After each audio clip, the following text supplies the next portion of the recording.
Es ist ein Warnruf, der eigentlich auf jeder Titelseite stehen müsste, doch er versinkt im Grundrauschen der täglichen Beruhigungspropaganda. Die Bank für internationalen Zahlungsausgleich, gewissermaßen die Zentralbank der Zentralbanken mit Sitz im beschaulichen Basel, hat in ihrem jüngsten Jahreswirtschaftsbericht ein Szenario gezeichnet, das man getrost als düster bezeichnen darf. Denn die explodierende Staatsverschuldung seien tickende Zeitbomben für die Weltwirtschaft.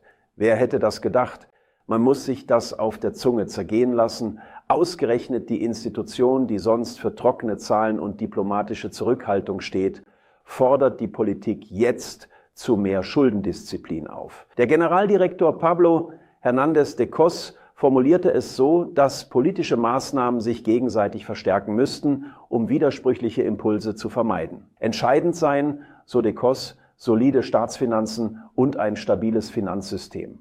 Doch während die Zentralbank der Zentralbanken vor neuen Schulden warnt, beschließt die Große Koalition aus Union und SPD ein 500 Milliarden Euro Sondervermögen und verankert die Klimaneutralität bis 2045 im Grundgesetz. Friedrich Merz, der einst hoch und heilig versprach, keine neuen Schulden anzuhäufen, hat dieses Versprechen schneller kassiert, als der Tinte auf dem Koalitionsvertrag trocknen konnte. Die Zeche zahlen wie immer kommende Generationen. Besonders brisant ist ein Detail, das die BIZ ausdrücklich hervorhebt. Staatsanleihen liegen zunehmend in den Händen hochverschuldeter Hedgefonds.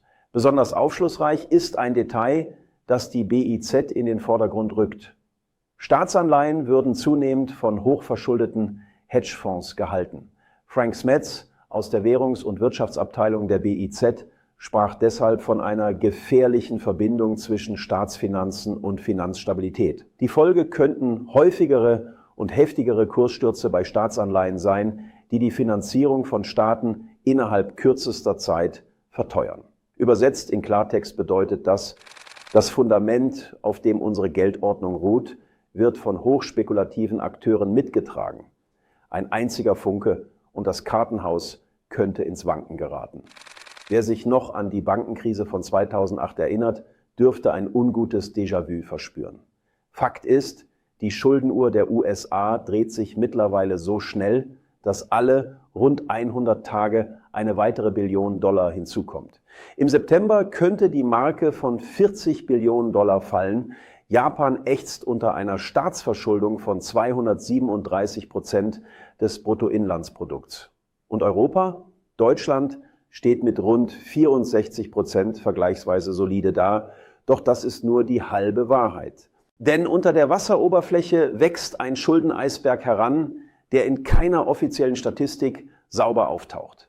Die gemeinschaftlichen EU-Schulden könnten bis Ende 2030 auf 1,15 Billionen Euro klettern, von denen Deutschland allein rund 120 Milliarden tragen müsste. Diese Schattenverschuldung ist das, was ich immer gerne mit dem Bild des Eisbergs beschreibe. Was man sieht, ist harmlos. Was darunter lauert, ist gewaltig. Fakt ist, die Zentralbanken geraten zunehmend unter fiskalische Dominanz. Das bedeutet, dass die geldpolitischen Hüter nicht mehr primär die Geldwertstabilität im Auge haben, sondern dafür sorgen müssen, dass sich überschuldete Staaten überhaupt noch zu erträglichen Konditionen refinanzieren können. Vor allem die Europäische Zentralbank ist längst in dieser Falle gefangen. Sie muss schauen, dass sich die Euro-Länder und mittlerweile auch die Europäische Union selbst günstig verschulden können.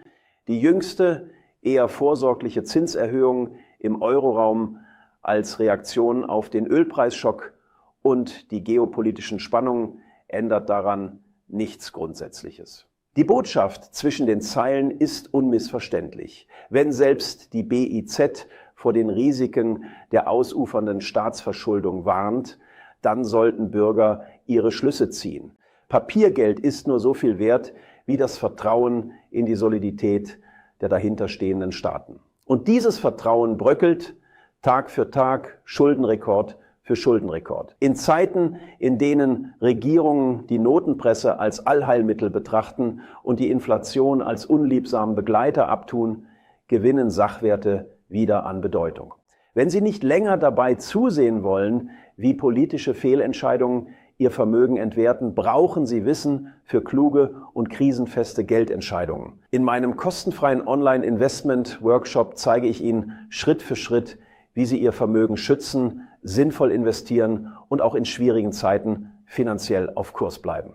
Den Link finden Sie direkt unter diesem Video in der Beschreibung und im ersten Kommentar habe ich ihn ebenfalls für Sie angepinnt. Und wenn Sie wissen wollen, wie der deutsche Mittelstand, das Rückgrat unserer Wirtschaft, gerade systematisch gegen die Wand gefahren wird, dann schauen Sie sich jetzt auch das hier links eingeblendete Video an.